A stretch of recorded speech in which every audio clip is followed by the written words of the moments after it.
Money work. El mundo quiere dinero. Money work. Se arregla con dinero. Money work. Si me quiero educar, dormir en algún lugar, un lugar para trabajar, y si no hay para emigrar. Todo money, money, todo el dinero. Solo un par de gente se lleva el botín entero. Funny, funny, pasa verdadero. Si tienes lo verde siempre llegará primero. Pero llegaremos antes o después. Solo a lo suyo, que Dios te la ve. Que por más que tarde lo veré caer. Somos más lo bueno y tenemos fe. El dinero ya lo veré.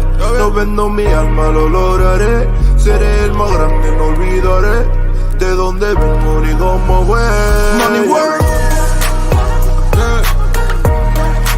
El mundo quiere dinero. Money work. Se arregla con dinero.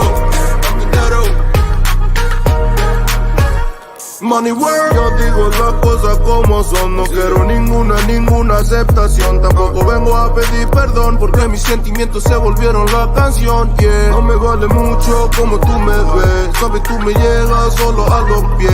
Para mí ser grande es un interés. Ser un buen humano para mí es un deber. El dinero ya lo veré. No vendo mi alma, lo lograré. Seré el más grande, no olvidaré de dónde vengo ni cómo voy. Money work. El mundo quiere dinero. Money work. Se arregla con dinero. Money work. De corazón. La plata no te hace ser feliz. Ella de corazón. La plata no te hace ser feliz. Money work. El mundo quiere dinero. Money work. Se arregla con dinero. Money work. Lunático.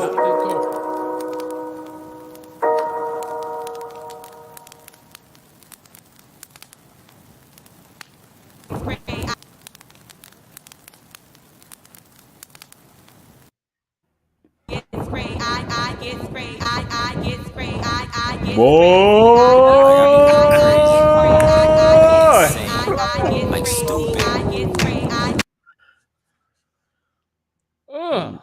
Man. Yeah, that one caught everybody off guard this week.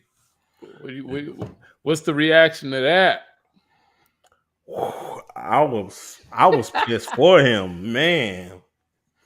I was pissed for him. I thought it was fake at first. Nah, hell no. The way that she was cussing the ashes and all that, I could tell. Like, that's one of the most evil fucking things that I think I've seen in some time. And I find it crazy because this whole thing, like when guys cheat, for some reason, when guys cheat on females think that just opens the floodgate for whatever they feel the emotional response should be. Correct. And some shit is just so fucking far gone, and that is evil. Yeah. That's very evil. Like, man. But we up one. We got Amber Heard. She got to break off she got to break off Johnny Depp all that money, and they got her motherfucking ass, because now this is what we got. Yeah. Got him. Got him. Man. And I think that's just like, I don't know. Bad boys, bad boys. Gotta start locking these bitches up. What you gonna do when they come for you? Bad boys, bad boys. Goodness What you gonna gracious. do? What you gonna do when they come for you? Cops.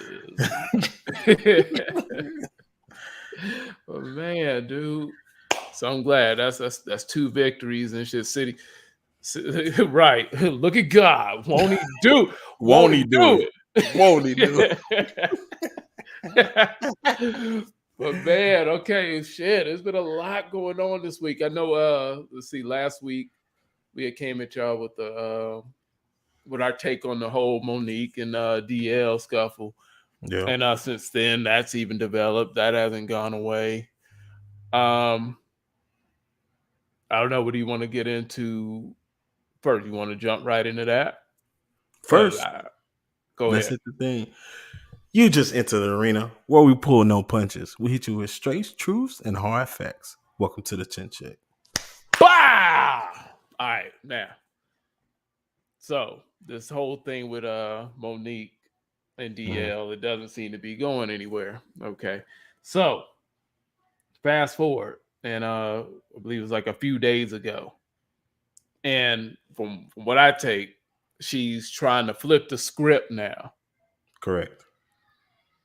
Remember I was telling you how like fucked up like this whole thing when they weaponize the feminist movement and the protect black women movement. Now she's trying to flip it to with the old typical what do sisters do when they down bad.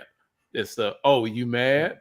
Yep, you mad. She's pulling a you mad on DL. So I'm gonna just let her. I'm gonna play what she had to say. Just a quick clip, and we can respond to it so the people can see, because a lot of people don't get to see it.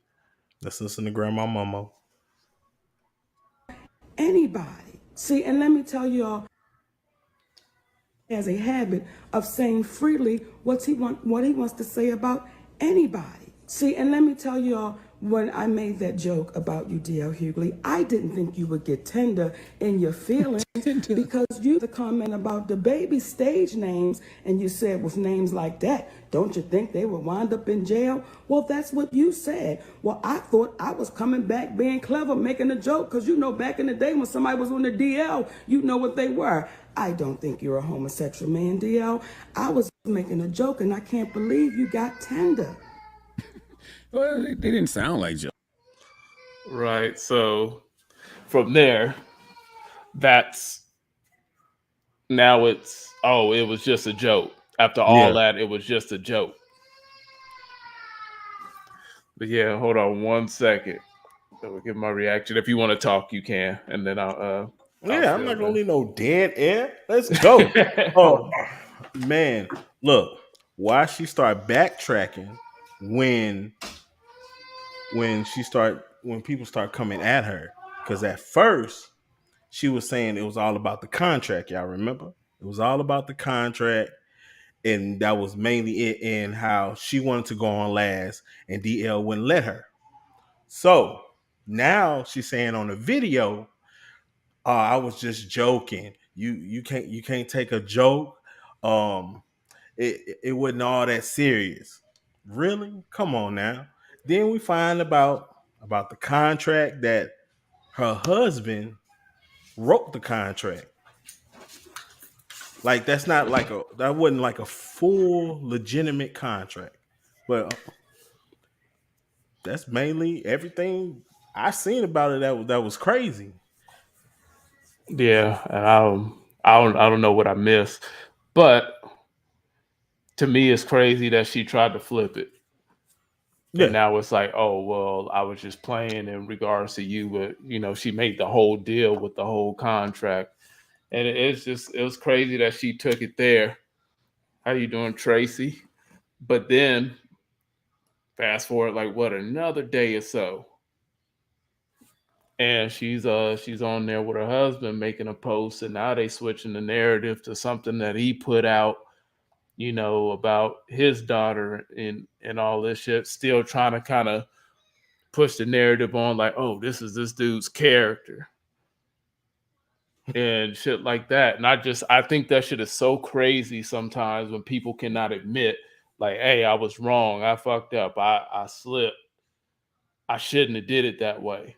That's all So she it's could. so instead she's doubling and tripling down. And that video that we just watched, I was in so disbelief after the rant that we watched on stage that she would then come out and be like, oh, you got sensitive, like, oh, you mad? And I was like, dude. She didn't want to apologize. Right. Just say it. She didn't want to apologize. That's how evil these motherfuckers can be. And nobody's gonna call that shit out. But if you think that's bad, I don't know how much we can or how much we can get people to chill with us through. Well, check this shit out. Hold on. Go ahead. Ready? When we speak about the character, we don't know D.L. Hughley in the totality to speak about his character, but what we know is about his actions. So what we can say reasonably and factually is that when you have a man that said essentially that he didn't do right by his daughter, that seemed to me that it would create a level of humility that you wouldn't go after other people so vehemently in the manner that you do. So that's the moment when humility steps in and say, I have my own demons to deal with. So moving forward, the way in which I approach and go after people, I will not. You see, when Monique went on his show trying to support her friend at that time, D.L., and she was asked, would you rather your husband sleep with...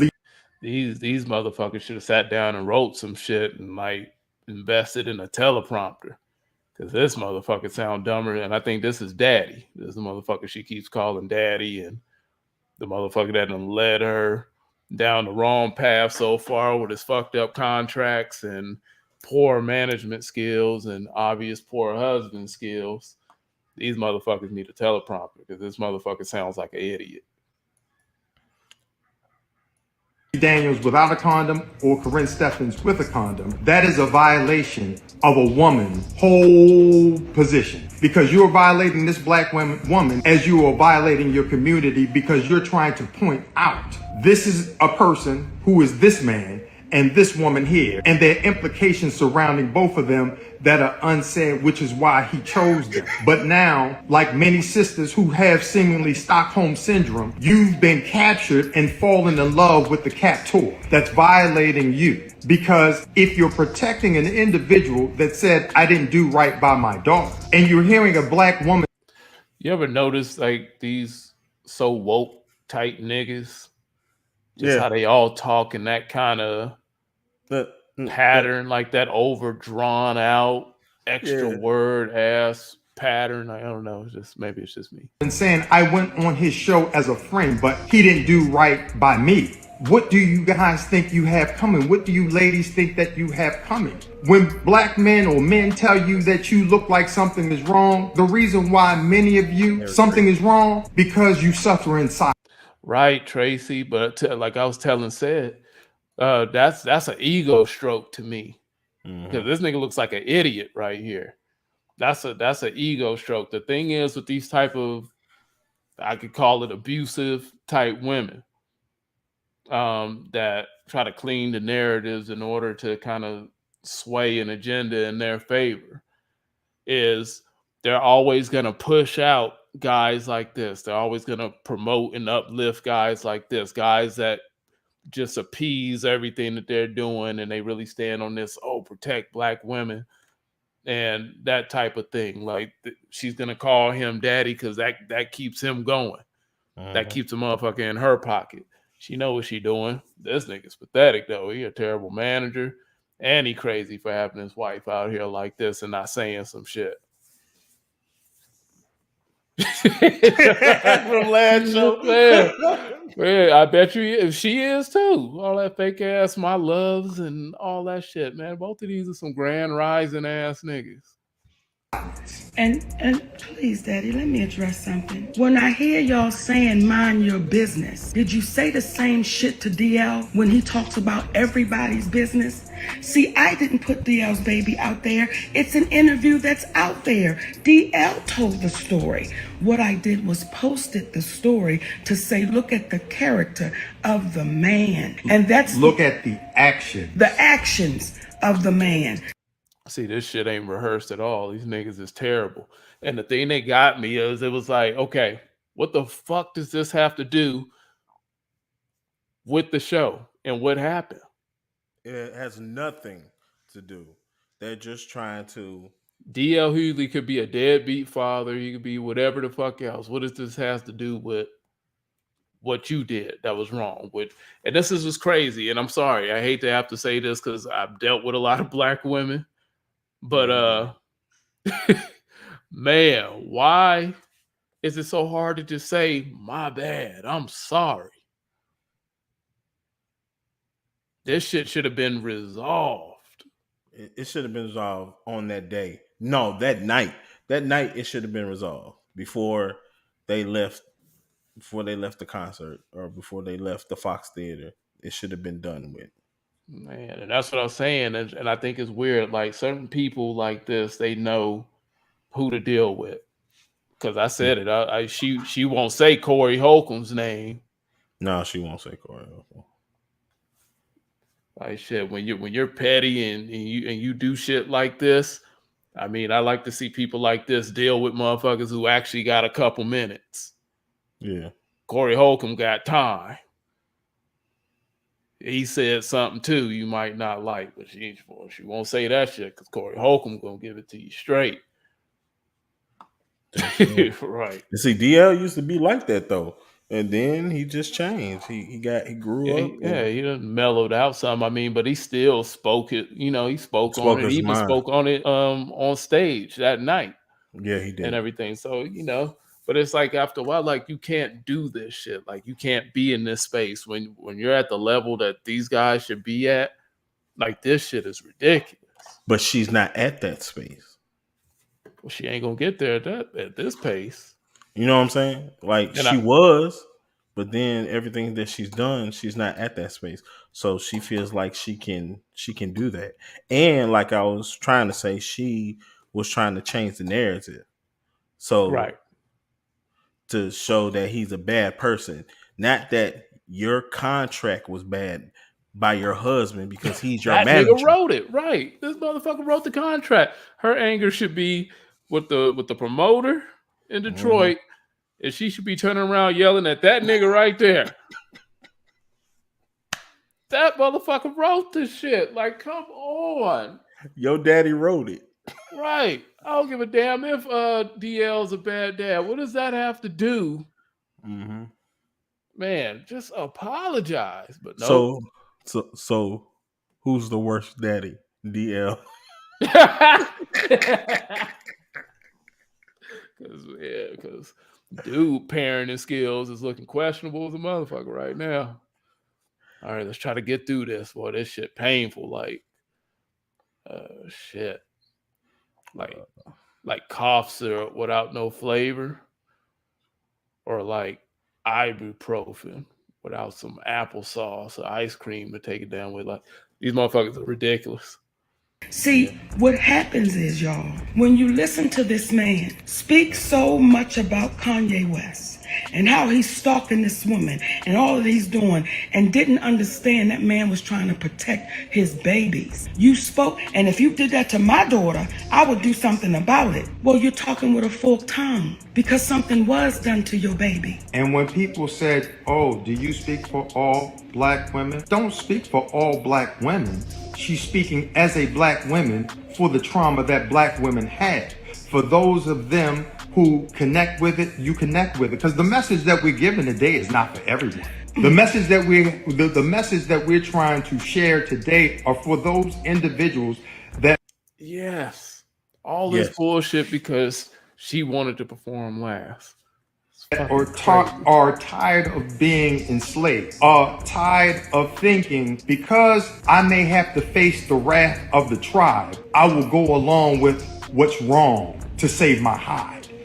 The reality is, how can a black woman expect protection from her community? How can a black woman expect that when you heard what it is that he conveyed, and worst of all, to give excuses for an individual that continuously calls out people? See, because we're not here saying that one has to be perfect. We're not sitting here saying that everyone is perfect and we've never made mistakes, but the mistakes that we make, we have to own those mistakes. And in owning those mistakes, it creates, again, a level of empathy for those who we deem have made a mistake. When you hear DL talk, he does not talk empathetically about the individuals. As he said, in reference to Monique, when she was on stage performing her job, that he eviscerates individuals in the manner that Monique eviscerated him. And what happens is when a black woman decides to stand and fight against a man for the same things that if that man called that man out, it's okay. And we will sit back. You heard the phone call of Tyler Perry saying, I was wrong and I'm going to make it right, and it hasn't been made right. And guess what? Most people are not up in arms about it. Why?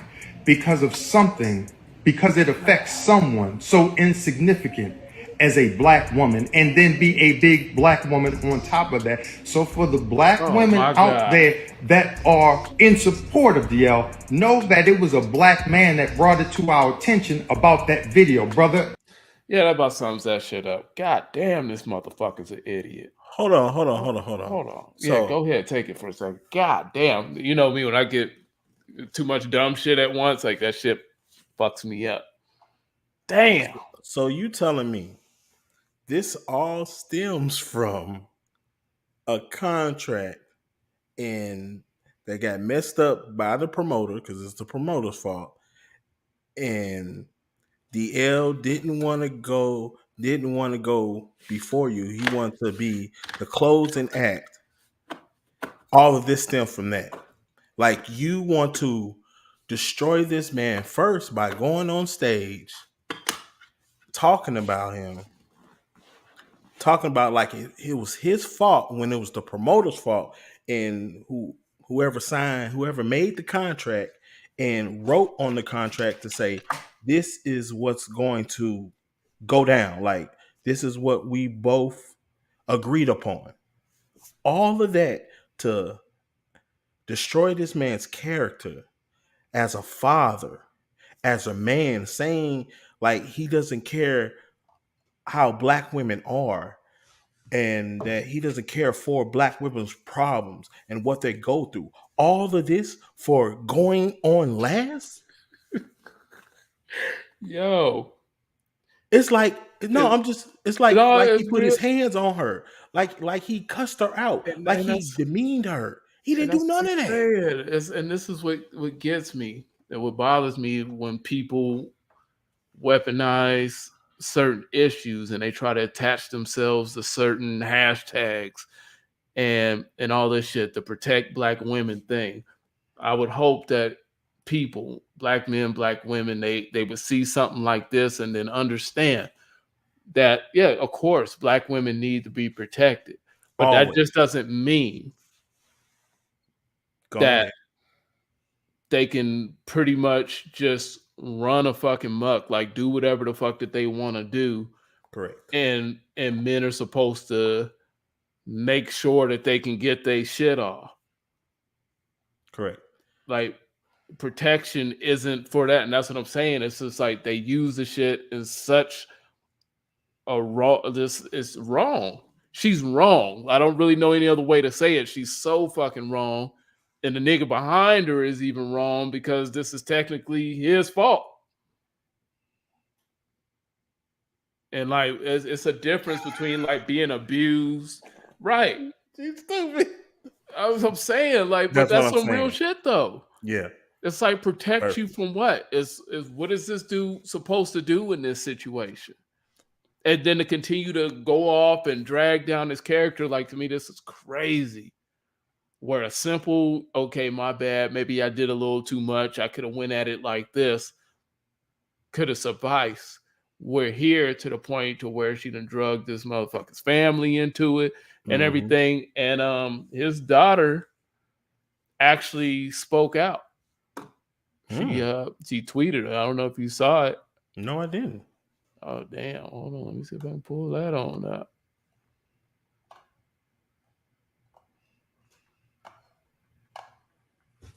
Hold on.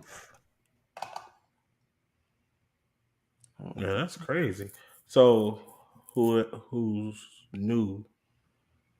Who just came in? Basically, we're talking about Monique, and we're talking about D.L. Hughley. If you don't know what happened, it's basically this: they had a contract dispute that day. Monique thought that she was supposed to go on stage as the closing act, because she's the headliner, but she actually is a co-headliner. It's her and DL. I Okay. wanna interject right there real quick. Okay. Another thing that can kind of fix that whole mix up is who got paid more to do the show. DL. That's the headliner. Correct.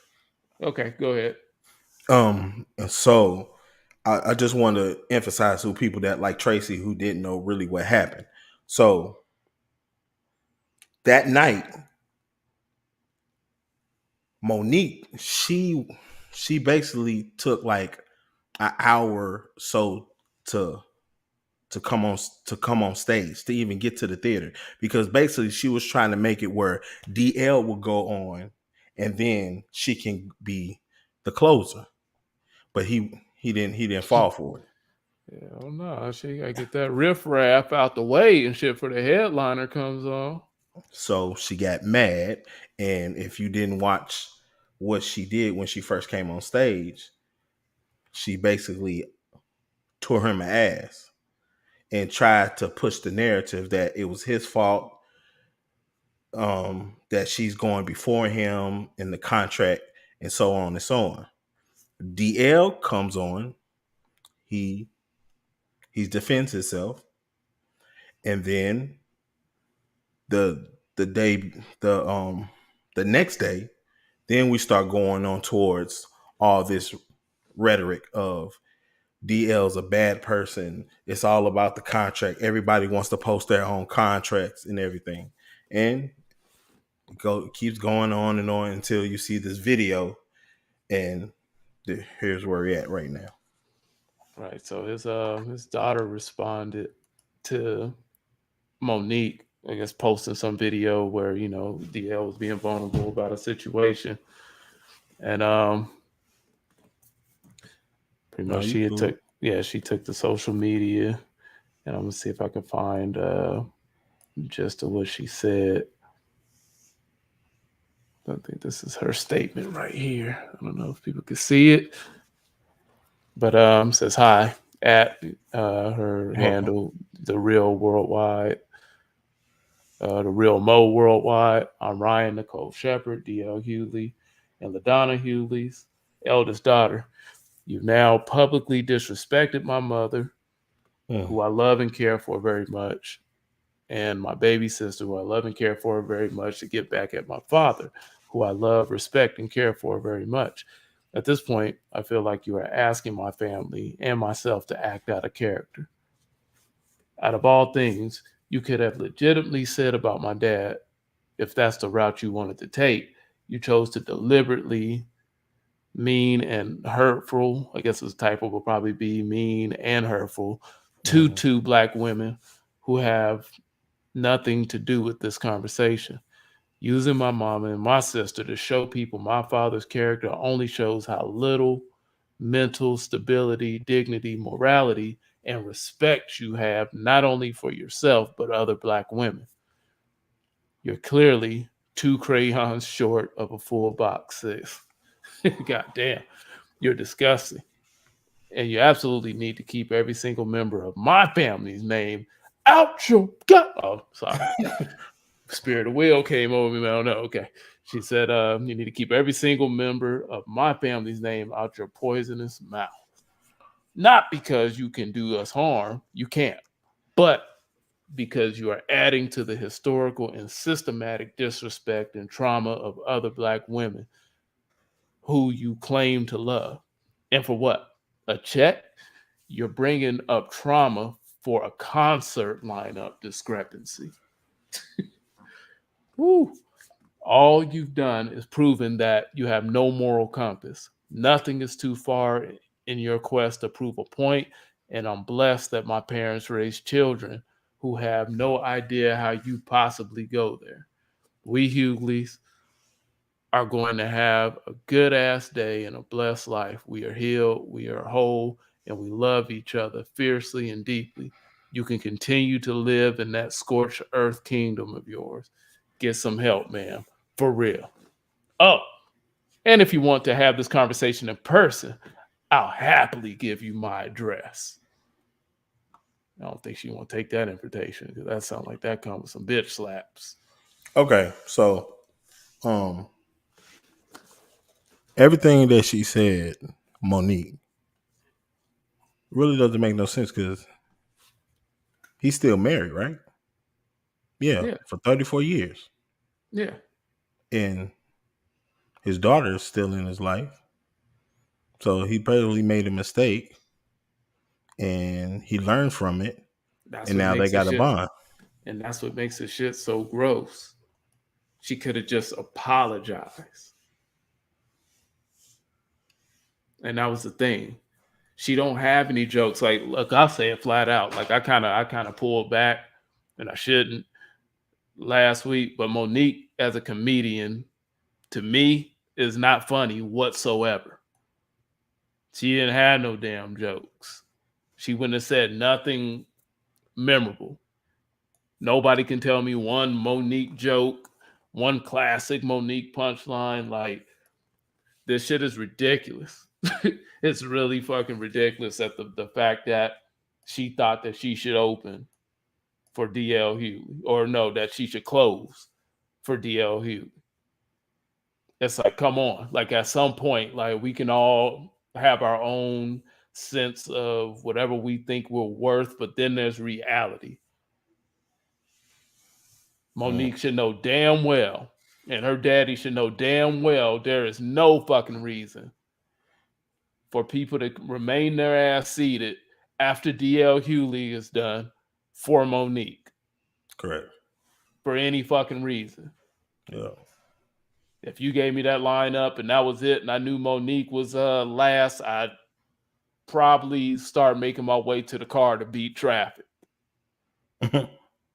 You got to be fucking kidding me. It's all this shit, like his daughter said, over a fucking show lineup discrepancy. This is how far she took it when she could have reeled this shit back in and said, sorry.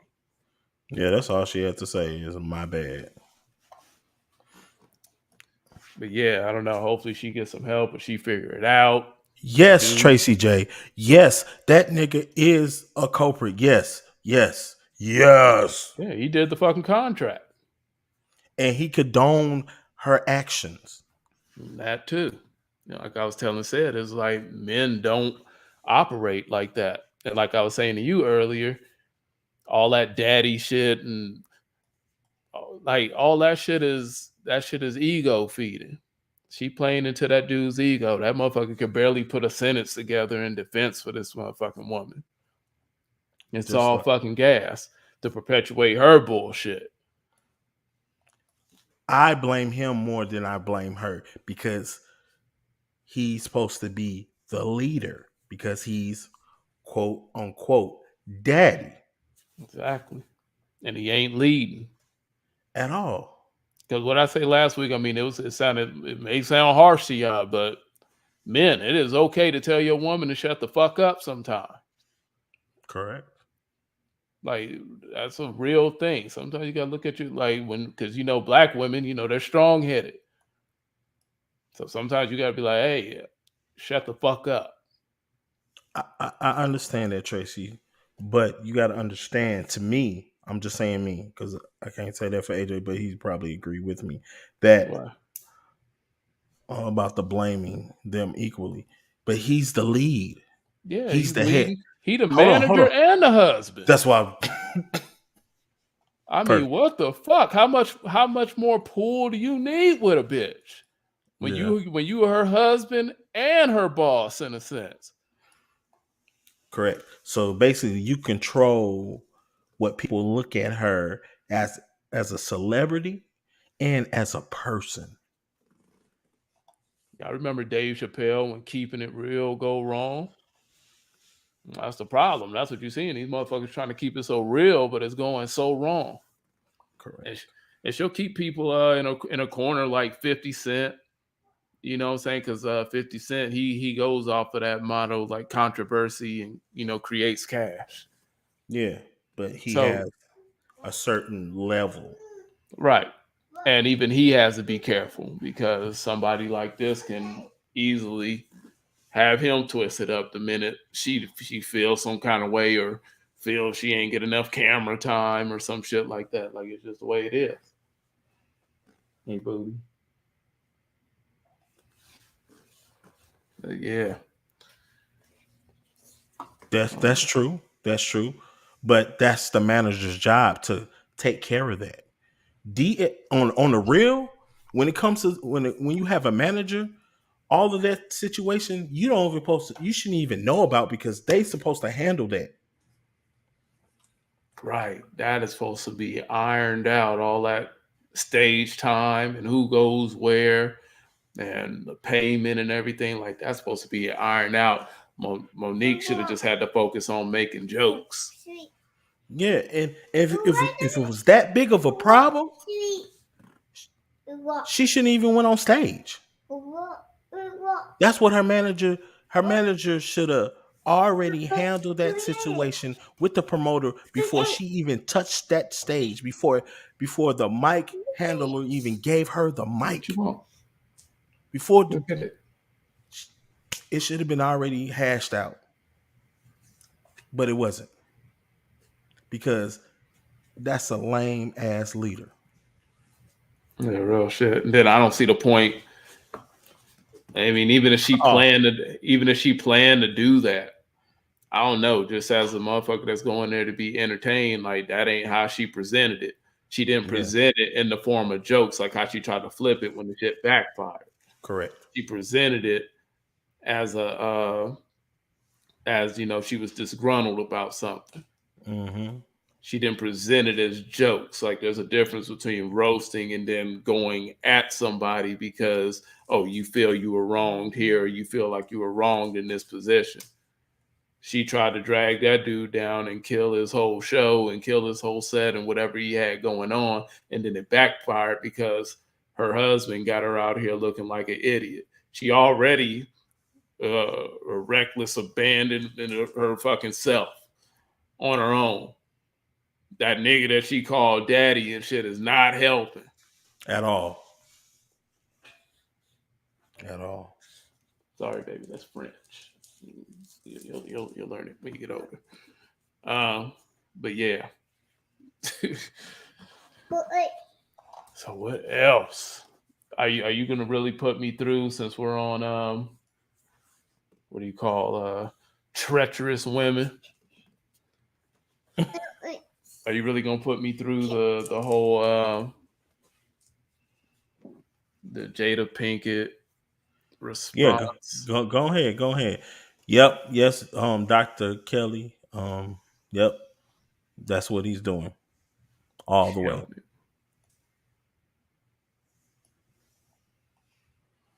Man, I can't do this, man. This is just, I can't in public, yeah, but if that's how they choose to do they freaky thing, hey, I respect it.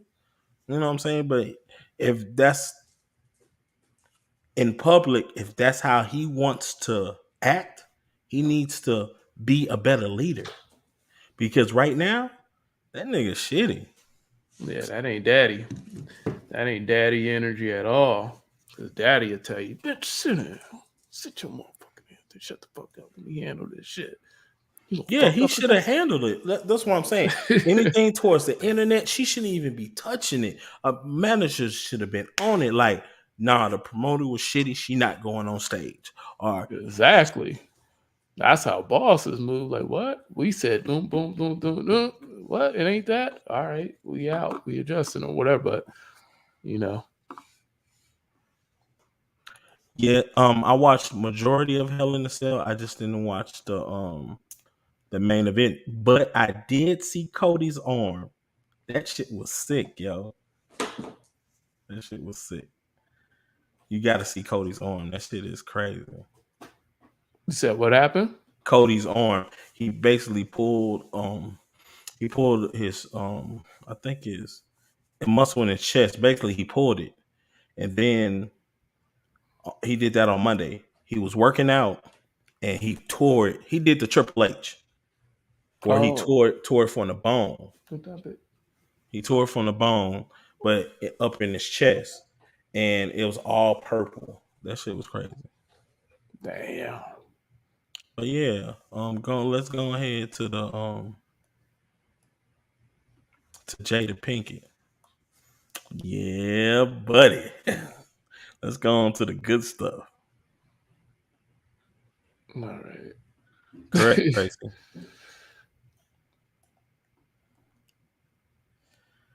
It's sometimes it's just how you condone it. You know what I'm saying? You just got to know the difference. All right, here we go. Red Table Talk on alopecia.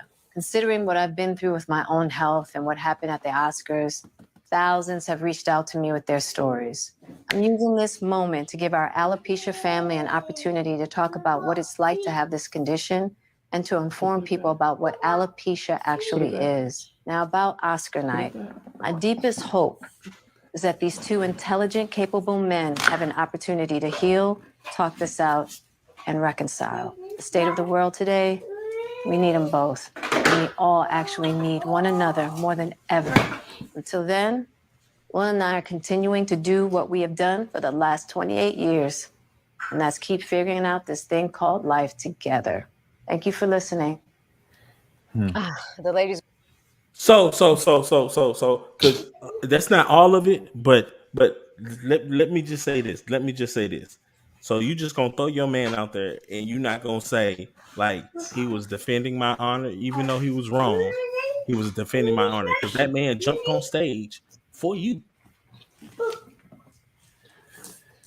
That man jumped on stage because you persuaded your daughter to write a letter to a man she's never met.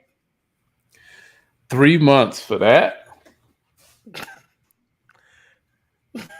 Like, I can't, man. Like, I don't know. Like, I don't know. It should just be something, some sort of jail time or some sort of charges or something you could press on females like this. Monique, Jada Pinkett, Amber Heard, like all these people should be able to like sue these motherfuckers for just get some money or something.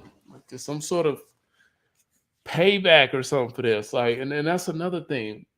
Are we really making alopecia a thing? Like, is this about to be a new hashtag movement and everything? Because almost everybody at some point in their life suffers from, or fuck that. It ain't even fucking suffering. Everybody in their fucking life at some point, one point or another, end up dealing with some form of alopecia.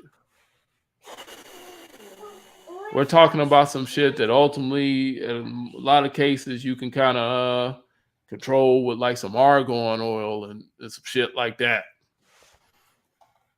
You know, get you a derma roller and some argan oil going or something.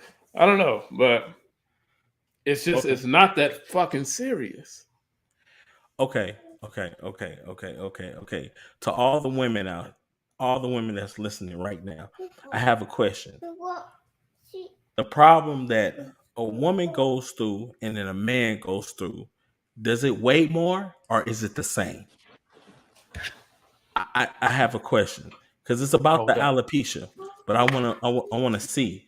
So does what a woman goes through a situation, same situation, like hair loss, and a man goes through hair loss, does it weigh any difference? Because men go through balding problems, alopecia all the time. And it's never a big thing like it is compared to what like Jada. So since he made a joke that he didn't know that you were balding because you had many of times cut your hair low, now it's a problem. Like it's a big thing because it's so much I gotta say. It's all running together because, like, okay, so Will Smith knew that you had alopecia. Chris Rock didn't, right? And so this man went on stage to protect your feelings because you were looking mad, and I bet you they had an argument a day before or that same day talking about her hair. So that's what made him say, "Oh, oh yeah, that shit was funny. Oh man, damn, my wife is mad. Oh shit, I'm finna go up, slap her. Bow." It had to be a reason why that man did that, and all the frustrations, everything, like all the buildup, and then you just throw him out like that, like just saying it's him and Chris Rock fault. You you're not part of the equation at all. Like he just slapped you. He just slapped that man for no reason.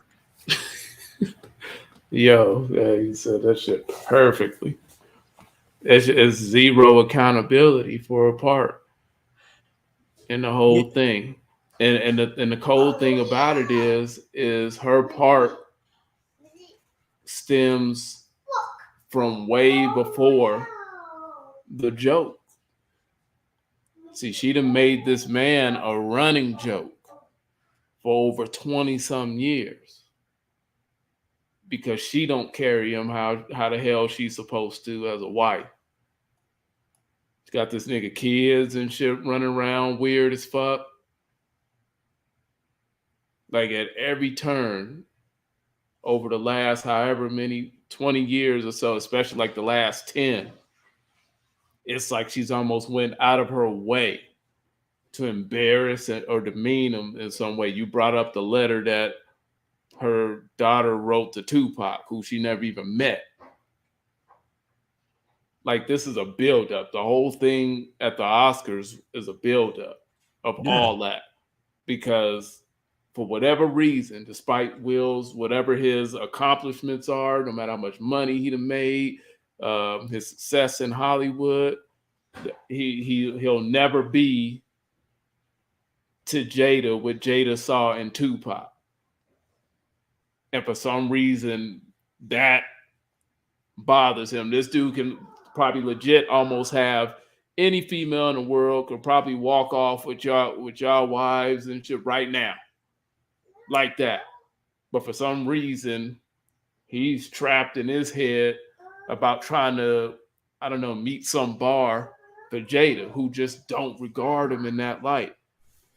yeah. I'm not boring you. I'm saying yeah. That's what I'm Nah, saying. Keep talking.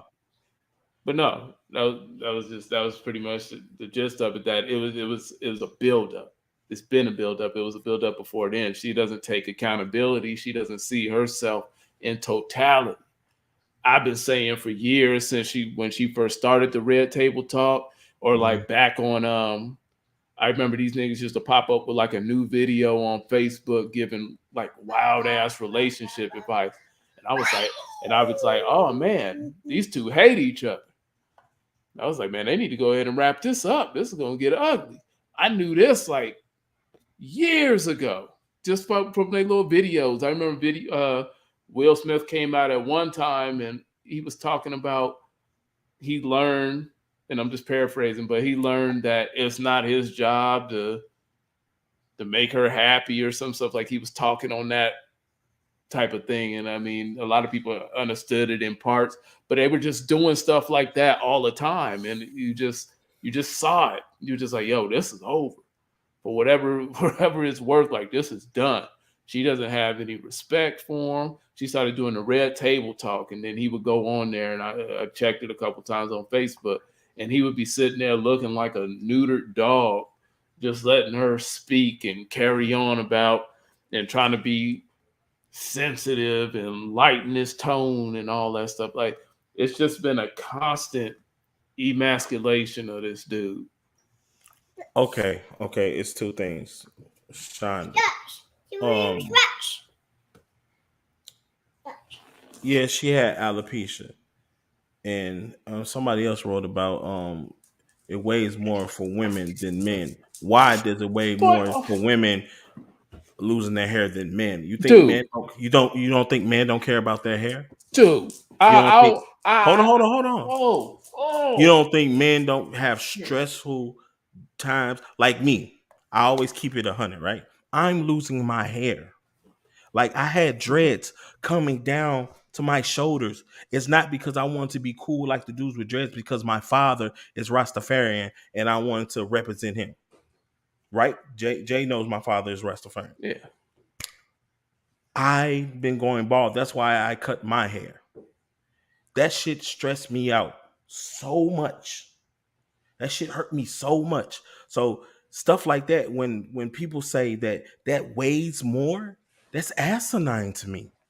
You know what's asinine too? On top of that, is we have a culture of women that practically refuses to wear their own hair, anyways. What are you talking about? We talking about black women. I talk to black women all the time. I'll be like, yo, I don't give a damn what you got on you. I'll take whatever coming out your head for you to not put the weaves and the bundles and the lace fronts and all that shit in. Most black women will refuse to consider themselves dressed and ready for appearance without some add-on hair. You say socially, not personally, but men socially, black men, we hurt when we go bald. You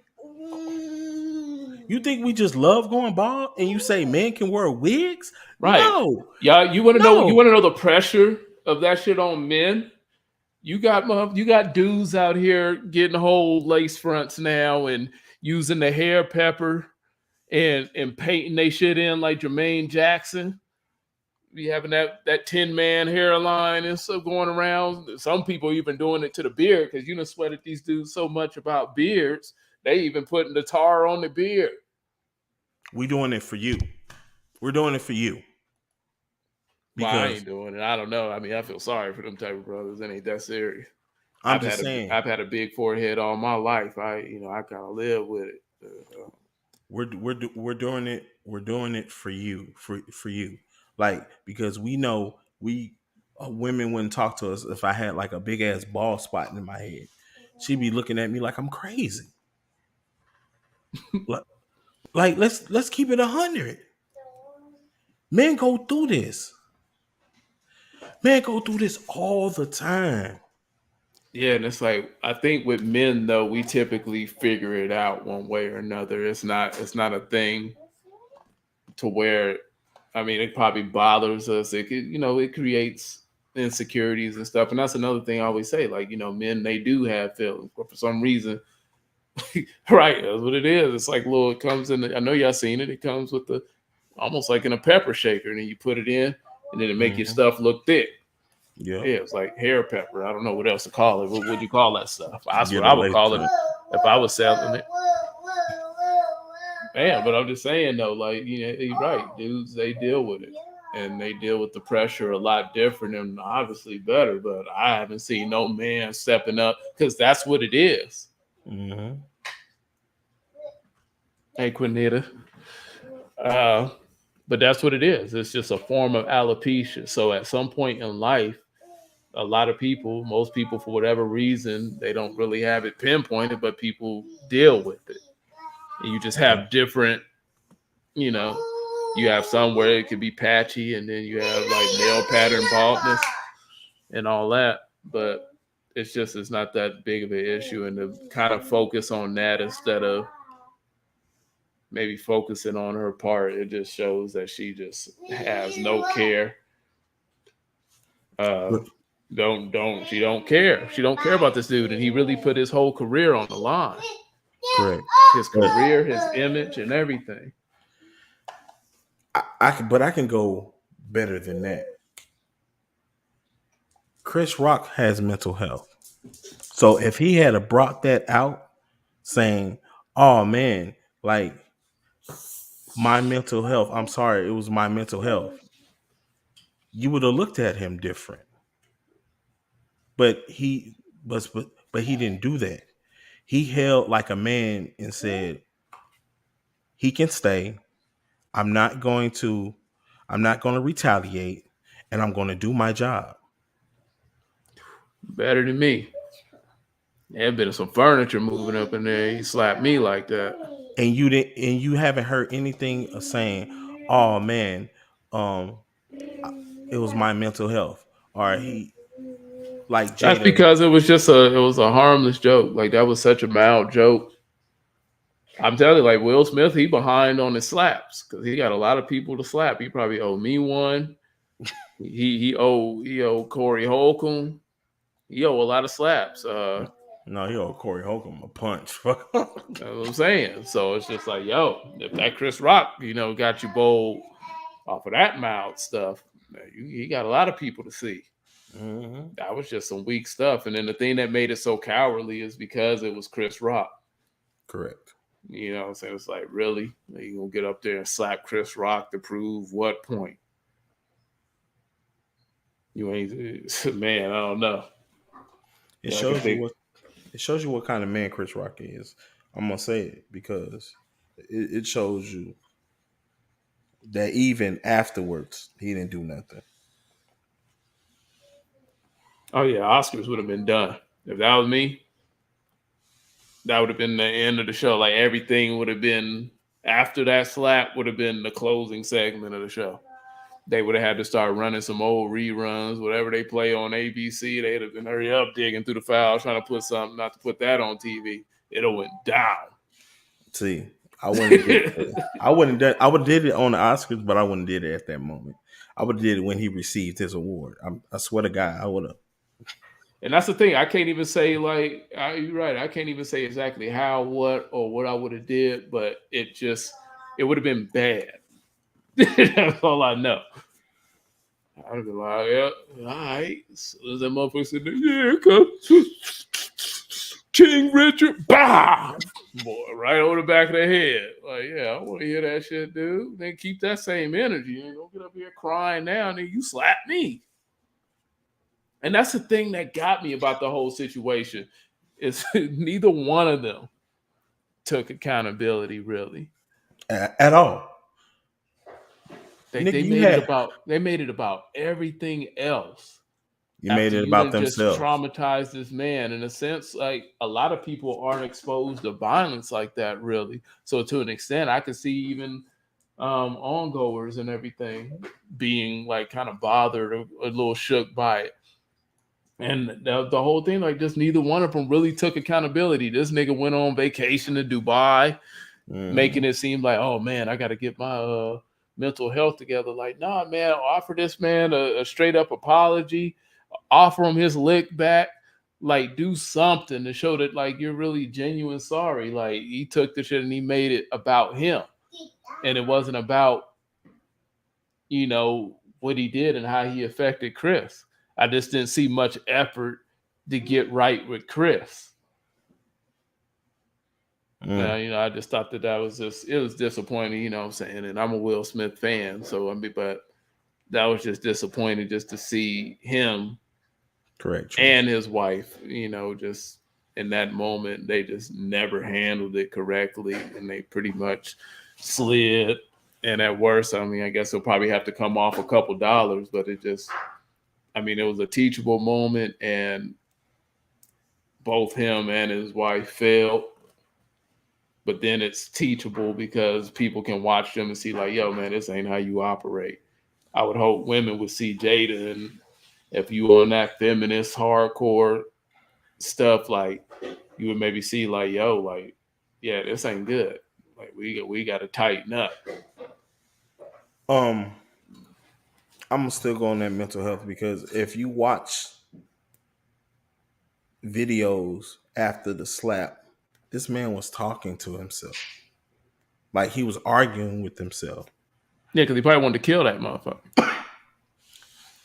And if you have some type of mental health, or if your foot is somewhat on the spectrum, that's kind of hard sometimes to fight and argue with yourself in front of people.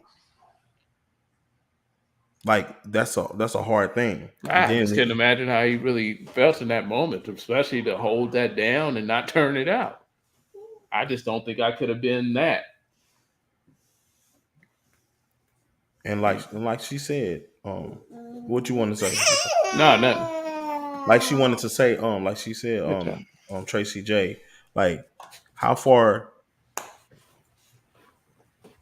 when can where's the ceiling now?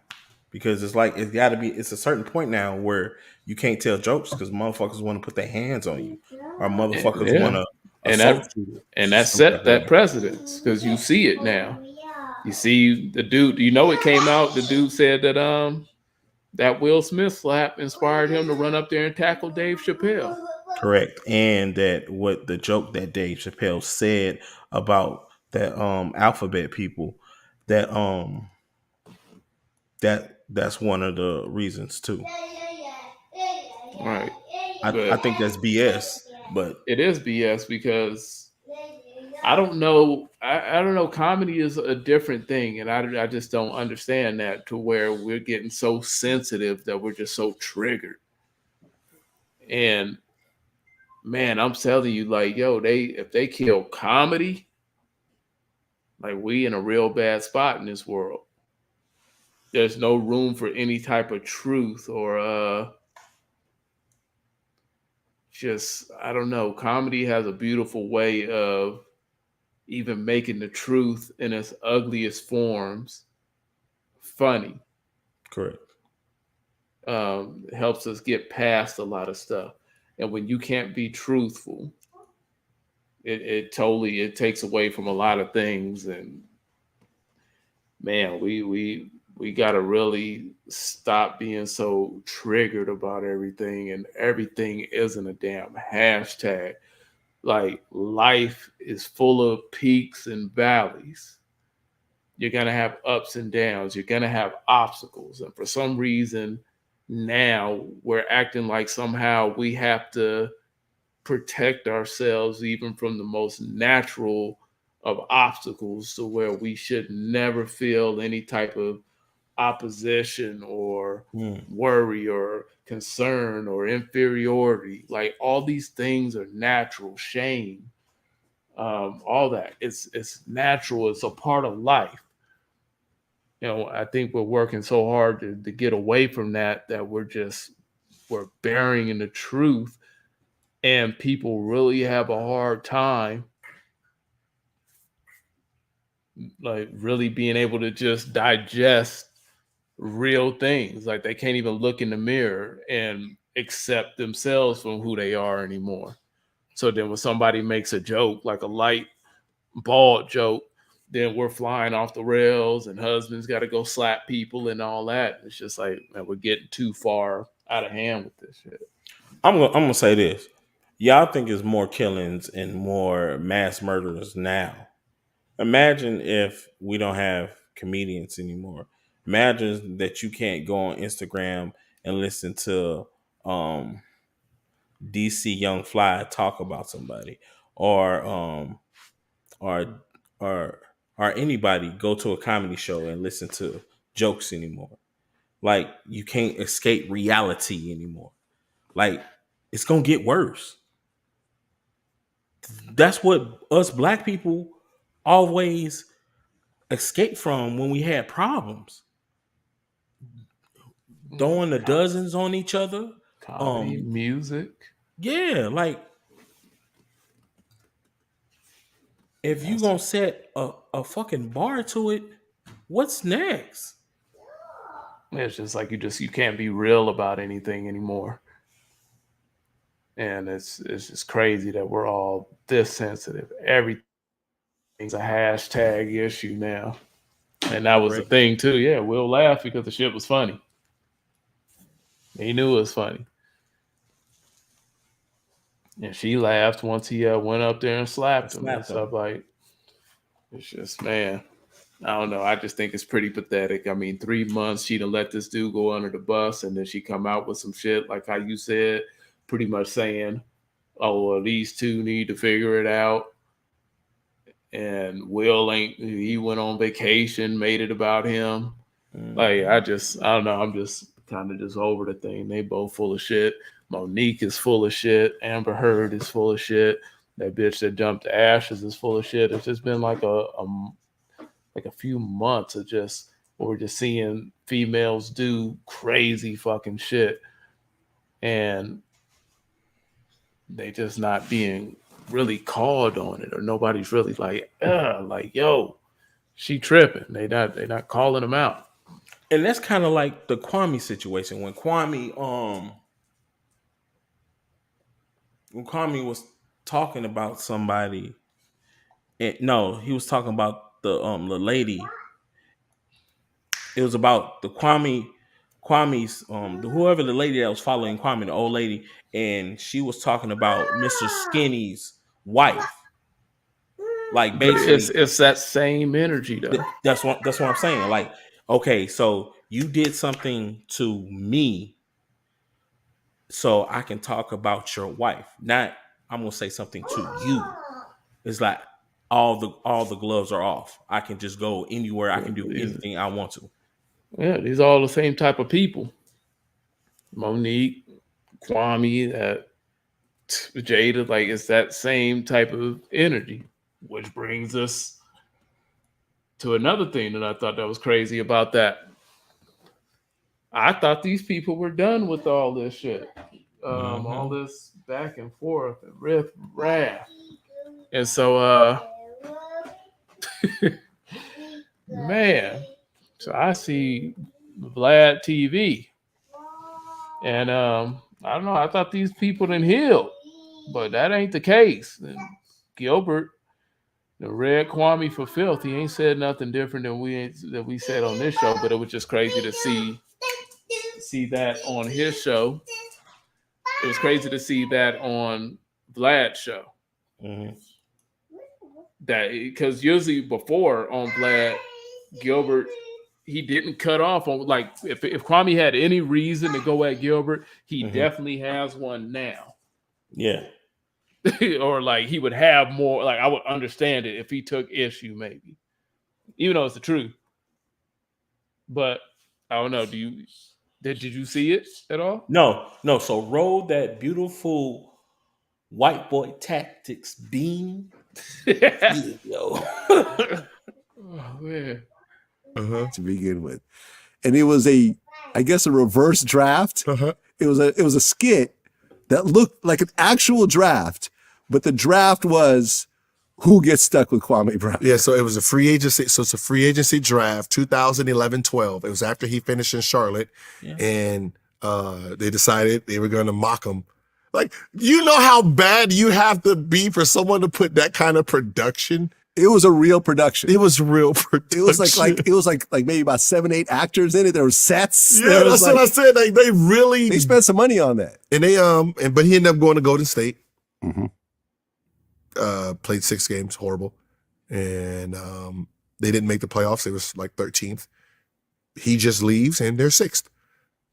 Just wherever he went, it was cancer. Let's just say that. It just like it was. Like, I can be honest now. We're not friends. We can be honest. He was a fucking drunk, man. He was a fucking drunk. That's what Kwame Brown was. Wait, he was drinking? He was a drunk. Had a bad game, drunk. Had a good game, drunk. Was bored, drunk. Like, it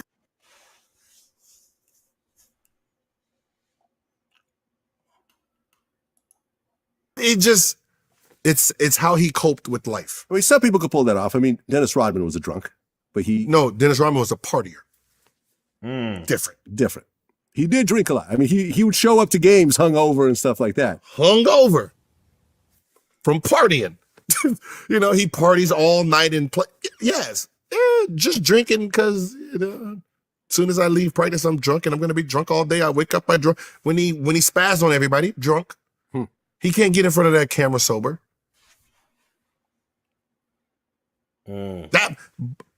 But I had to, like during this fight, I had to ask players and, coaches and like, yo, was Kwame Brown that bad? Because everybody I've talked to, like, yo, I remember I was talking to someone the other day, 2 days ago, and we were talking about like just alcoholics. And I was like, man, your old teammate was alcoholic. I was like, you play with him? It was like, no.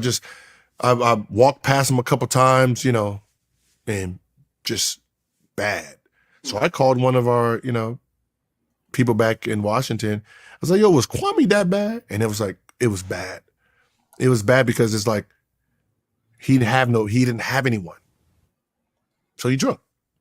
He had a bad game, drunk even more. I was like, well, fuck, if he had a bad game, that motherfucker always had a bad game. So he was always drunk. But, you know, he's, you know. I mean, he's a fucking alcoholic, man. Like, I'm not even going to sit here and bullshit with you. That's the reason. That's the reason. That's the reason he played 13 years, but only made $66 million. Because they always undercutted him because they had the alcoholic. He's just fucking drunker. Just drunk, dude. Just stop blaming everybody else. You didn't work out. You didn't train on your game. You didn't, if I'd have had a double-double, well, you didn't have a double-double in rebounds. You couldn't get 10 rebounds. You didn't need the ball to get 10 rebounds. You just go after it. 5, 6, and 0. That was your stats. 5 points, 6 rebounds, or was it 6, 5, 0? 0 assists. Under 1 assist. Dallenberg made 100-something million. Omeka 4. I mean, Tyson made 170-something. Like, people made hundreds of millions in your same, just in our draft alone. That's that white boy tactic. The people say, why is he a bust? He made $66 million. Well, $66 million is great $66 million is great for a 31 pick. If I made $66 million for my first $63 million, I'm a fucking hero. If he made the money I made, he's still a flop. That's how far off he was. If he made what I made, he's still a flop. Because the average number one player from 2001 to 2017 made an average of $212 million in their career. The average number one pick. The average, like there's some that's made 386. There's some that's in the 275s right now. There's some that still is going. The average, the bottom line is 212. That video just came out a day ago. So if it's old footage, he just released it a day ago. So, like, that's crazy. That is so crazy. They're still going at it. If it's recent, they're still going at it. That's crazy. I thought they were all cool. Last I heard Kwame and Gilbert were kicking it. So I don't know. Kwame doesn't have enough sense to ignore this altogether, or they're all in this together. That's what I see. That's what I was thinking. Yeah, that's what I'm thinking. Unmute your mic. Okay, I'm Bizak. Yeah, that's what I'm thinking. I thought it was done, no. So I don't know. But that ain't it. Oh. Yo, that's what I'm saying. Like this one. What up? Hold on. Yeah, before I get to the other part that they got me, and what people say, you know, like they kind of blame Vlad for a lot of stuff. Like Vlad is a journalist. He wouldn't be doing his job if he didn't get Gilbert Arenas to talk like this. Yeah.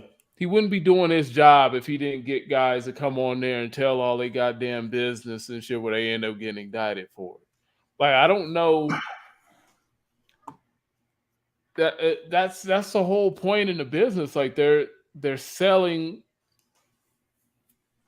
something. Like they're selling scoops, they're selling exclusive, they're selling being able to get something out of these different personalities that maybe other platforms can't get. You won't be able to get guys saying certain stuff on Good Morning America, but they come to Vlad and it's like, oh, it's, you know, they home, they go on different podcasts. It's a different vibe. So it's just like, I think all these guys, like they pretty much do their job. Like we got to stop acting like, oh man, like, you know what it is. If you go on Vlad or you go on any of these platforms, you know what it is. you control what you say. A motherfucker can ask you anything that they want. You ultimately say what you want, and then outside of that, then you have to deal with whatever the consequences for what you decide to put out. So stop acting like these dudes is doing something new. No, don't act like they fucking kids. They're grown men that made grown man decisions. When they out there saying dumb shit, they back their shit up. That's they dumb ass to say, "Oh, I did this, and now police are coming after me," or I did this. I'm talking about this black man. I'm down on this black man. That's their choice. They made that. That shows you what kind of person they are when they're sitting in front of a camera and in front of a white man. That shows you what kind of person they are. That's the best way to put it. Like it shows you what kind of person that you are. You're a lame ass dude. You can't blame they can't blame nobody but themselves. And you can't blame nobody but them because they made that choice. Yeah. Like they didn't have to go on Vlad, period. They could win on say they could win on say cheese. They could win anywhere. There's a whole bunch of black places now. And that's what I was going to speak to, because that was like a point that Kwame was making, because I'm not sure when the interview was done, but I know this is one of his recent interviews since everything has transpired on YouTube. And I caught a glimpse of Kwame saying, that he was talking about how Vlad is trying to, stir stuff up on one end. And then on the other end, like, he wouldn't go on Vlad's show because, of that whole sentiment. Like, black people act like, oh, you go on Vlad and then he gets you indicted. And that's ultimately what you were saying. Like, like, you don't have to go on there and snitch on yourself. These rappers don't have to get in the studio and snitch on themselves and rap about crimes that they actually did.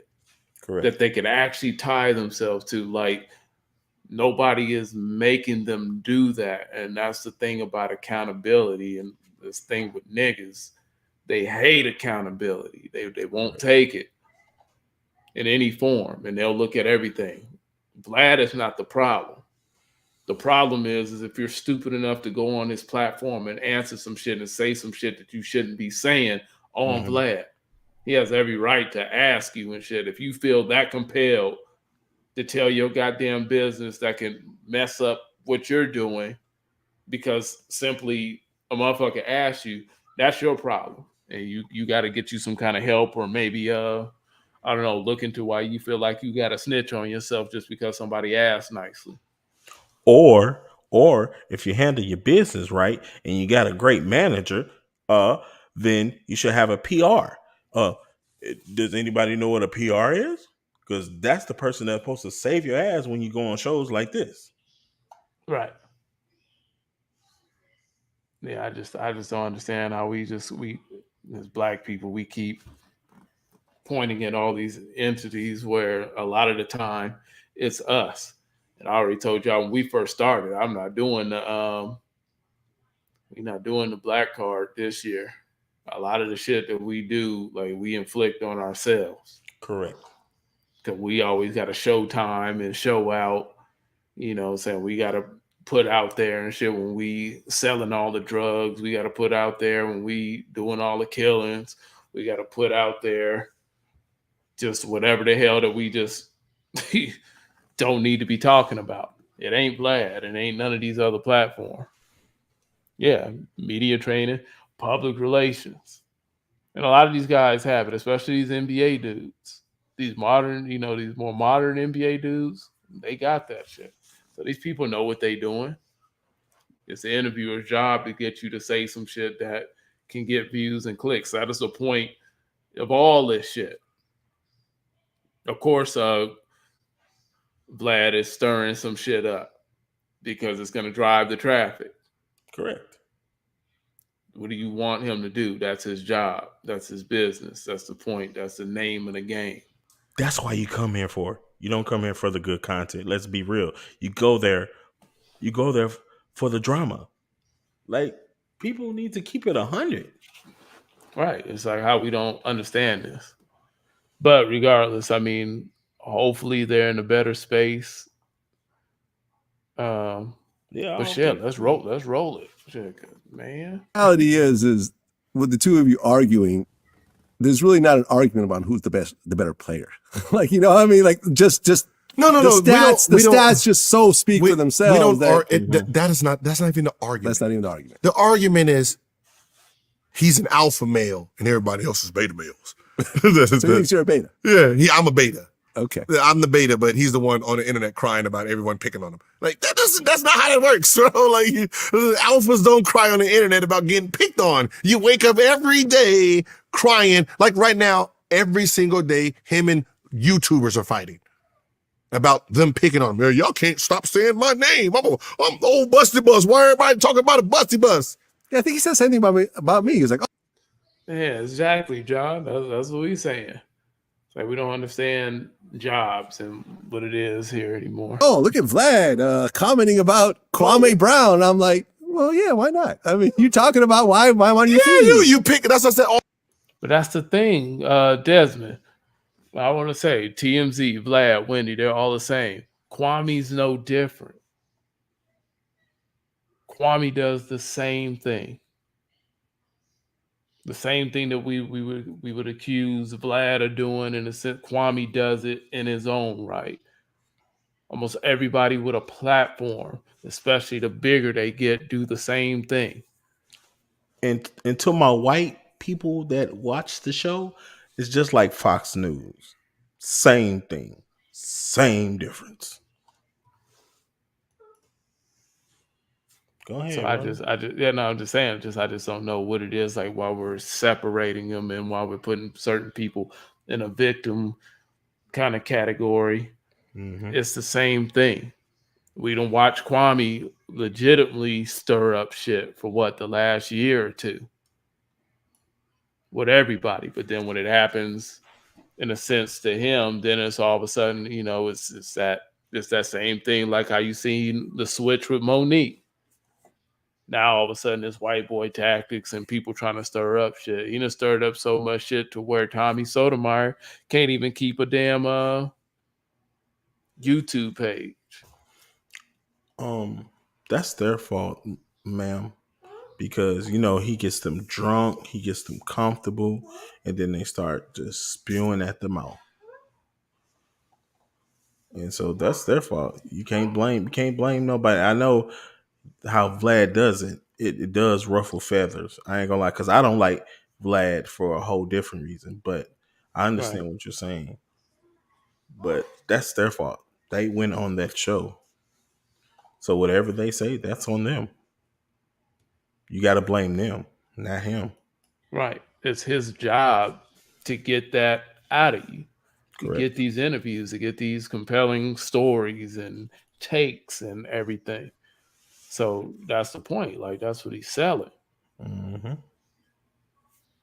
None of them are any different. None of these people with platforms are any different. So people sitting around trying to convince, like, as if, like, I can see if we're talking about lying and stuff like that, then that's a different space when you're lying and doing things and manipulating in that sense. But when you're just talking and it's truth, it's fact, it's raw, like, everybody's in that same space. Like, people got to calm down. Let me play devil's advocate. Shit. Are we like them too? In what sense? Of being just like what people blame them for. I don't know. We don't really have the platform where we're just say no. Doing well, no, but I mean, we don't have interviews. But I'm saying, like, if we were doing interviews and we had access to different personalities like that, then I don't know. I would want to feel comfortable enough to where I can ask somebody some shit that maybe I want to know. I don't think necessarily I would go into certain zones, especially like when it comes to crime and all that shit, just personally, because me, I don't big up that type of shit. But ultimately, like, yeah, I would want to have a conversation that would make a motherfucker want to click, or what the hell are we having a conversation for? Okay. Just like everybody, that's what we're here for. We just putting the shit out and stuff, and then like, oh shit, I don't want nobody to watch it. It's a that's the game. We get mad at Vlad because niggas go on there and snitch on themselves or say shit that they shouldn't have said. Oops. All he does is poke at everybody, and then when we respond, oh, you just talked about a bust. If I wasn't this, you wouldn't be like, yo, you stop. If you look, first of all, we didn't even remember you were still on this earth at this point. Like, you was irrelevant, bro. You was irrelevant. Two players that we got to remember. Everyone that oh my god, player like Steven Jackson played with you. I played with you. That's where the comments came from. It wasn't just some random person bringing your name up. Stephen A, he was sorry. He talked shit about everybody. He talked shit about me. I don't take it personal. Yeah. I don't take it personal. You take it personal because you don't want to face reality. Reality is this, you sucked. You're on YouTube now. You suck. Right? You sucked as a player. You got famous, 400-something thousand. You lost all of those people. You got 1,200 views, live views. 1,200 live views on a 400,000 sub. Says no one wants to listen to you live, bro. Yeah, shut the fuck up. All right, basically, just shut the fuck up. Move in a different direction because this alpha male that cries about everything is not equaling up. Okay, it just does not equal up. You're fighting with a whole bunch of YouTubers that got 300 subs, 400 subs. I said, if you're gonna beef with motherfuckers, I got 5 million, 1 million, 2 million. Right, and that's what she said. That's what she pointed out too. Like that's the thing. Like, you know, we don't lie. We don't have bias. I think like we come raw enough. So I mean, we understand it. So in a sense, you know, we would do the same thing in a real fashion. And that's all I was saying. Like, shit, it wouldn't be no bias. And, you know, if there was some shit that we wanted to ask or some shit that we wanted to say, then, you know, we just gonna say it. And that's what it is. Like, that's why the people, the few that we even have here, like, that's why, because it's raw. We're not over here trying to set shit up or push agendas to make motherfuckers look good or whatever. We're saying exactly what the hell we feel, and we legitimately don't care if people don't like it. And I think there's something to be appreciated about that. Fucking people who got 300 fucking views and you're fighting with them and you're losing. I started feeling bad. Like, yo, you need some help, motherfucker. Like, I'm an athlete. You're an athlete. We're not losing to YouTube. You're losing to YouTubers. There you have it. We're going to end it with that. Fucking Gilbert Arenas. Fucking loser, man. Always a pleasure when you come in. You know, one of the most. He's a fucking bottom line loser, man. I'm just going to say, yeah, he's going to rant. And who gives a fuck? No one listens. Like, he's called the police on me. He's found the. Wait, he's called the police on you? Man. And then he goes into the whole story, but I was just like, God damn. Maybe this was 2 weeks too late, because if he'd have dropped that shit the day before, man, that was wild. That's crazy. Yeah, but I mean, hopefully this is over. I'm thinking like people can move on. I see John in the building. I don't know if he ever got his money back or like what the take is with that. But you know, like when I do drop in, like it looked like he's still on the same stuff. That pretty much what Gilbert was saying in his video, even though it's an old video, but it still seems the same now. Maybe he just not beefing with Gil in a sense. I don't watch him no more. And I didn't watch him for real until really you start talking about him a long time ago. But I always thought he was too negative sometimes. Like, yeah, to me it just flipped when I realized he was full of shit. You know, it's just like, oh nah. Yeah. And always, that's the thing. Tracy said that, you know, she appreciates how we let people have their you know, opinions, and they don't have to be attacked for it. You have to be able to have dialogue. And sometimes conversations are going to be uncomfortable. And we Yeah. may not like each other's views and opinions and all that, but then this is how you create more of a stronger, better, more accepting type of world.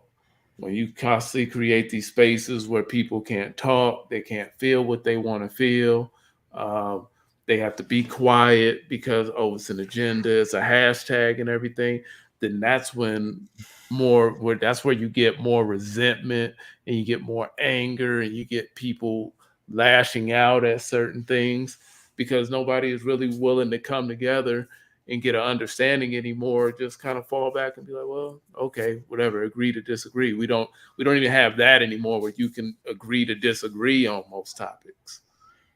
So that's what we try to, bring. We try to create that space. I mean, I love it. Shit, man. I'm kind of feeling a certain way of what Gilbert said. What? About like he's hold on, because Snake talked about it. I'm trying to look into the comments. Basically, how he was talking about the people with 300 subs, 400 subs, like you arguing with them, like you was like better. Like basically, y'all came into a space where you brought your fans from basketball, like you're a YouTuber too. So it's not like you acting like you better than other people. I get it, but it's not like you grew these subs and these views from being like it was organic. You got it from arguing. You basically got it from people that didn't like Stephen A. Smith, didn't like certain people in ESPN. That's the only reason why you got these subs. And then you got some from conspiracy theorists. Like it's not like you was genuine with your content. Like you just built built real good content. That's why I say I feel a certain way about it. Because it's not like Gilbert has like awesome show. I'm not beefing and I'm not trying to beef with nobody. I'm not trying to stir up anything. I'm just saying like maybe he should have watched the words that he said, because if you watch a Gilbert show, it's not like he's really hilarious or captivating. He's born just like fucking Kwame. Let's be honest. He's just not rude and insensitive. But that's all I had to say about it. Yeah, nah, shit, that's real shit though. I mean, I can agree. I mean, I've seen his show, and I mean, that's another thing. It's all kind of the same thing, whether it's Vlad, Kwame, Gilbert, it's all that podcasting, live show type. Like everybody's doing the same thing, regardless of how you're doing it or how you're putting it out, and we're all in different spaces with it. I mean, I just think, you kind of do have to watch your wording and shit. So I totally agree with you on it. So, but I mean, I'm not worried about people coming at us with our 300 subscribers and all that shit or whatever it is, but they already ignore us and shit. We're already the little guy that, the underdog that don't nobody want to see in the ring. I'm totally cool with that. Them motherfuckers, that whole Kwame wave and shit, them motherfuckers, like they went through anybody they was dealing with. Yeah, John, and you had all these different entities. I can't even think of their name off top. And then they got the chin check. They was like, oh, detour. Well, they went around chin check, but they left us alone. And they knew who we was. That's the thing. Like, we ain't just talking and shit in some like space where like people ain't worried or concerned. They knew. Us too, John. Us too. Right. These niggas knew who we were. Well, they went around. They was like leave them niggas alone. Man, we got time. Man want that. They don't want them problems. Shit. But nah, that was a good point that you made. That was cool. And the reason why I feel this way too, because it's the T.I. situation too that irritates me. Because it's the same. It's on the same thing. It's like you come to comedy for certain things, so you think your audience, like you just made this audience because you're funny. No, you're terrible. Right. So that's what just made me And like, ain't that crazy how you see like these different people, but you see the same consistent kind of personality flaws in each situation? correct. That's wild. Man, that's crazy. But I understand it, because if you look at it, let's just say wrestling, because I seen Sebastian, and you look at wrestling, WWE say that's the big boy, that's YouTube. Right. Ti would be like coming from AEW, and he bringing his fan base on. I understand it, but you got to respect WWE style of wrestling. You might bring your fan base, but you ain't gonna be shit if you're not wrestling how we wrestle. You know what I'm saying? If you're Right. not if you're Shit, not that's true just for wrestling. You see it happen all the time. That's what I'm saying. Dude be the shit over here, and then they get to WWE, and you be like, yeah, he doesn't that live. Yeah, totally. Correct. Hold on, somebody said something.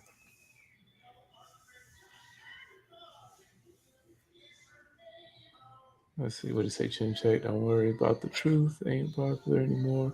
You tell lies long enough, it becomes the truth, and that's the world we live in. Yeah, in part. But the crazy thing is like now people think that they can just ignore the truth and like things that just go away or be what you want it to be. Like, I don't know, it's weird. Yeah, you're right. We're just in a weird time, scot free. You're supporting this comedy. Why? No, I mean that sounds fucked up. Like I don't mean it like that. Like I mean, like yo, I mean, shout See, out you to trying to start shit, okay? no. Shout out to anybody that go for theirs, but I mean, he's just not funny. He didn't have it, and then to put on the ad on top of it, he was just disrespectful to the culture, and I didn't get that with Ti. So I don't know. You say you supported his comedy. I was just like, what did you support? Were you just supporting that he was just somebody kind of like going for his, or do you actually think that's funny? I don't know.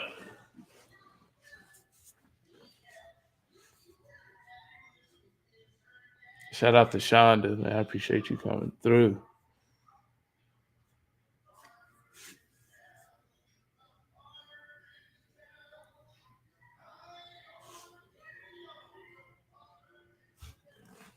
I think your mic is muted. You over there running your mouth or the mic. Yeah, I was saying shout out to everybody. I was saying the same thing. Shout out to everybody that came to the show. We appreciate y'all.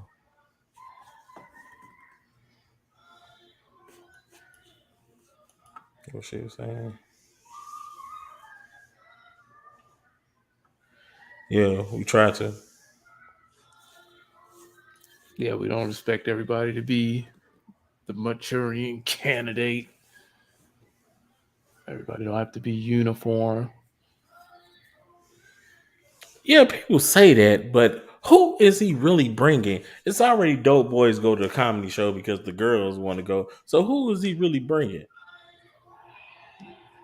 My whole thing is with that too.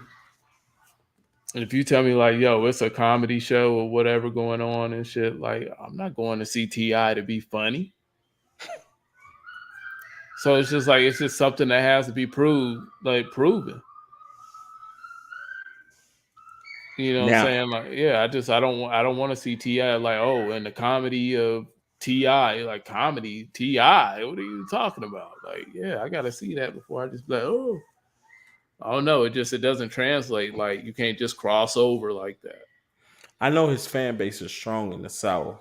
You know, the South fan base is it's a whole different entity. It's like back in the old days type of situation. But still, I don't see it. Same with you. I don't see it.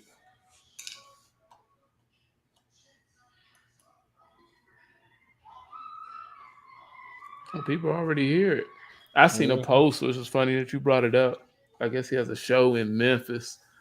And somebody made a post. They was like, "Yeah, that Memphis crowd gonna humble his ass." Correct. They was like, "Dang, man, like give him a chance. Don't do him like that, Memphis."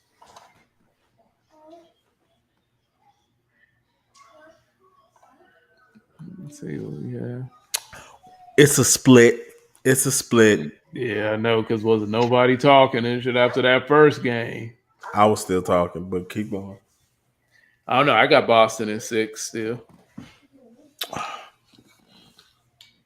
Man, you have people that pick Golden State that were just all outright disrespectful towards Boston. They were talking about Golden State in 5. No, I don't think that. I think it's gonna be And all that. I'm like, dude, I don't know. I still believe in Boston's defense a little bit more until if Golden State pull it out, they pull it out. But till then, like, I don't know. I'm gonna roll with Boston. I just like them. Golden State, like I was telling you earlier today, they scored the same as they did yesterday. So if that's their average, 107, 108, Boston is not going to hang with them to keep making it. Okay. Because Boston can really load it on. I think they were just off. Okay. I don't know. They was way off. Yeah, they were bad tonight because it was over by the end of the third tonight. But I don't know, it's split. So we're gonna see. I'm glad that this series finally happened. It was the same game that it was the first game. Only thing is that Boston found a way to catch up. Like They're just gritty. Like Boston, typically they really don't stop. They stopped this time. Yeah, they didn't have nothing. And Golden State wasn't gonna lose no 2. I'd have been shocked if Boston would have won tonight. Yeah. So I wasn't even paying attention to the game. In my head, I already had Golden State winning. I was like, ain't no way you're gonna go out there and stomp them. Like as arrogant as Golden State come off, they do have some pride about themselves and their competitors. There was just no way they weren't gonna be locked in to split the series. Now we're going back to Boston. So then that's what we're gonna see. Let's see. See if Boston go up 2-1. See how you Golden State fan pickers feeling. They probably will go the first game home. I could see that. I could see that. I don't know. I think we're about to get 2. I think we're about to get 2 in Boston, boy. We're about to go up 3-1. Nah, you ain't gonna get 2 in Boston. So we're gonna get 2. We're gonna get 2 in Boston. 3-1. We're gonna go back to Golden State. They're gonna get that. Y'all not winning no more. Boston's not winning no more in San Francisco. Oh man. Golden State is 9-1. That shit gonna change this playoffs. In this playoffs at home. They're 9-1 at home at this playoffs. Hey, I'm telling you. I done seen these people lose to worse circumstances than this. I remember one time it was up 3-1 in a series. That was only the last. Everybody was hurt. Nobody's hurt this game. Nobody's hurt. Clay is still kind of off, but nobody's hurt. And this not even my team. I don't know. The Warriors are beatable without that's true. Without the addition of a talent like Kevin Durant or something. They're just beatable to me. So it's not so far out of the question. We're gonna see. This one has been a long time making. My favorite thing about this is because we got the series that we should have been gotten. Back when LeBron was dragging all them whack ass Cavs team to the finals to lose. Mm-hmm. You got the same core from these teams. Where on Golden State you have Klay Thompson, Steph, Draymond Green,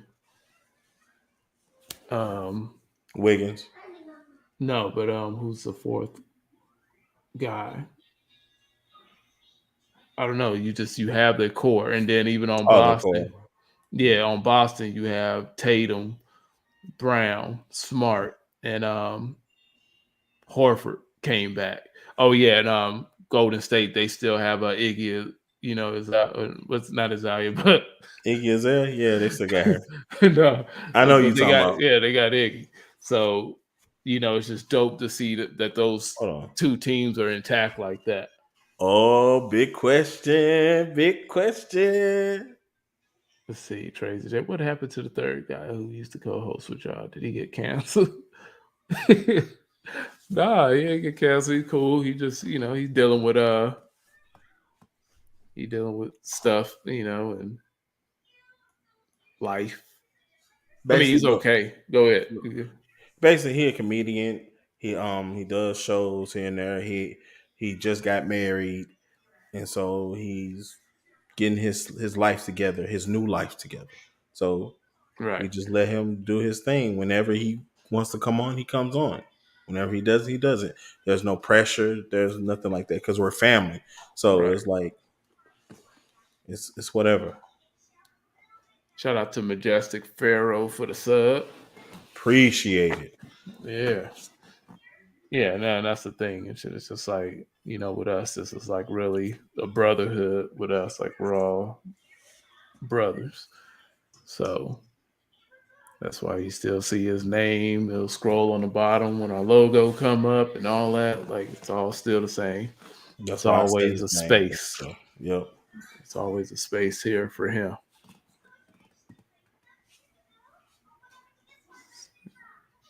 Oh, she foul. What? She talking about Gerald. Stupid. Shit. Oh, I'm gonna tell him. Like, man, they over here talking shit. Secretary of Common Sense was talking shit. That was what he said. Yeah. Yeah, but this was a good show. I ain't gonna lie. It's a real good show. Oh, yeah, definitely. Yeah, we got to cover a lot. It was an active week. We have a couple of rest in pieces. Skullduggery passed away. You sent me that first, and then yeah. I don't know if people remember Skullduggery from the old No Limit. Problem. Yeah. Out of Atlanta, he was killed this morning. Down. Yep. He was gunned down. Yeah, so it's just like, man, I know cherish each other. Hold on. I know Man. we talking about bad news, but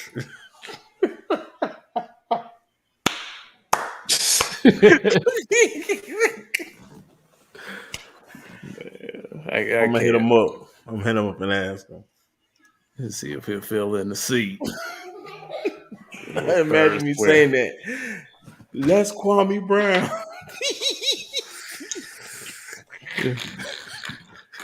It's J Almighty. I'm Super Dope Keys, and this is Kwame Brown. Oh man, just sitting there the whole time. Man, fuck that. Oh man,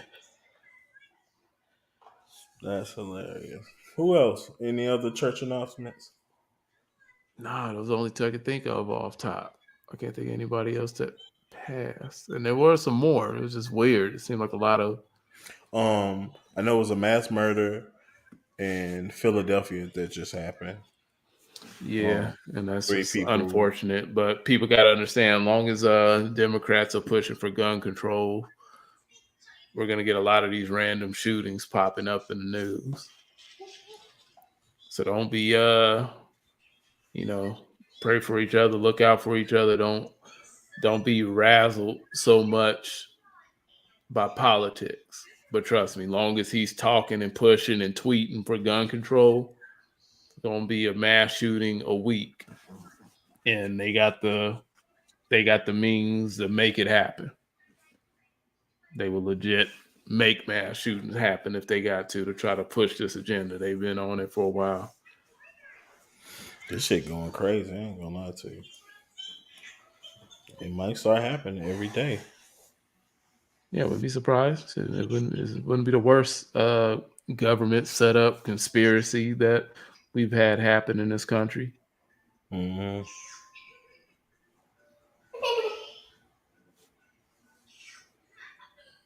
Yeah. This has been an awesome show. I appreciate every person who's watched this show live, who watched this show on the playback, who's comment, everything, who subbed, who like, all that. I appreciate you so much. Yeah, and if you haven't already, you know what I'm saying, shoot, get the likes up. Shoot, that don't never hurt. Shoot, we got, 12 people right now. Shoot, we should at least have 12 likes. Shoot, get it. You know what I'm saying? If you haven't subscribed, make sure you subscribe. Maybe we should do like Kevin Samuels, play that boom chicka chicka boom.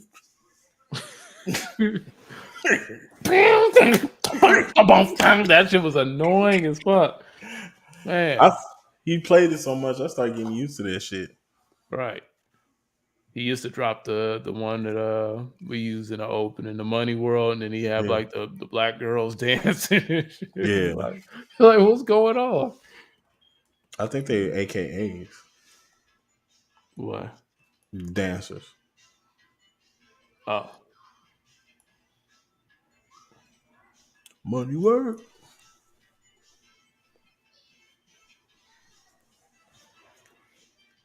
Yeah. Anything else before we get out of here? Did anybody else want to say anything in the comments before we get out of here? See, ain't nobody be doing that like we do. We look to y'all. You know what I'm saying? Like, if y'all got anything else to say before we get out, go ahead and hit it. The floor is open.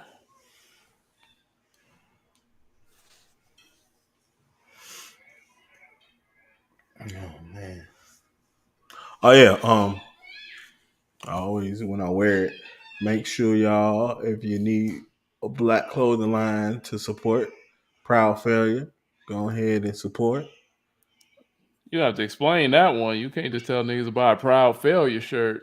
Oh yeah, it's a black girl. She designed it. She's a rapper and she does clothing too. It's Proud Failure. It's hard. She got all type of stuff. But what is that's the brand story behind that? Maybe I can ask her to come on. I know she's in Mexico right now. She's living in Mexico. So she was in Dallas for a minute. So I hit her up and see if she will come on. That's an interesting title because I'm big on energy and like the things that you say, like the things that you like you put out, how you wear different labels and everything. So that's just an interesting name. Like I would just want to know what she means by Proud Failure. Like what does that mean? Where does it come from? What's the energy behind it? Yeah, I hit her up. Remind me Monday and make because I forget shit. But yeah, I hit her up. That's dope.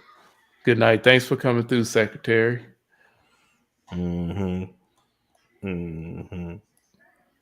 Talking all that shit. Yeah. Yeah. Good night, nigga. And I hope it's a long one. And I'm telling. Yeah, if you ain't seen Life, that's a classic.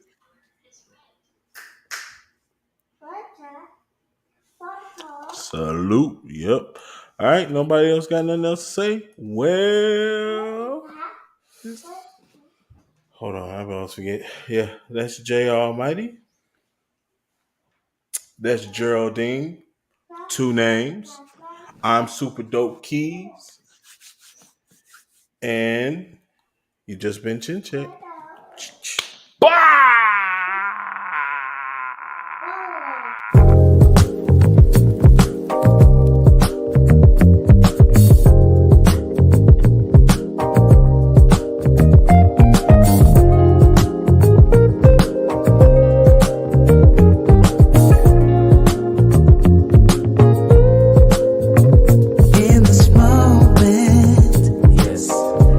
cannot say what's wrong or right.